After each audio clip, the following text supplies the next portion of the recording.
Baybayin po ng Bolinao at Anda, Pangasinan na nanatiling positibo sa red tide toxin. Para sa detalye ng balitang yan, kasama natin Idol Matthew Pacheco. 104.7 IFM Report.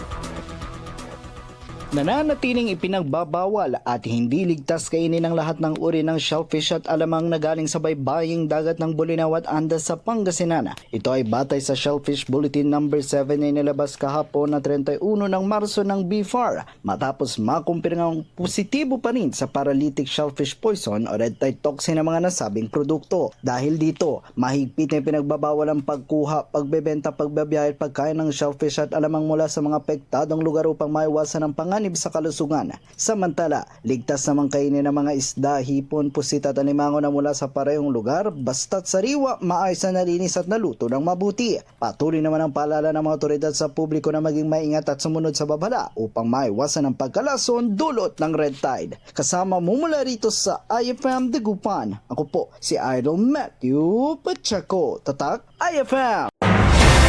IFM News. IFM News. IFM.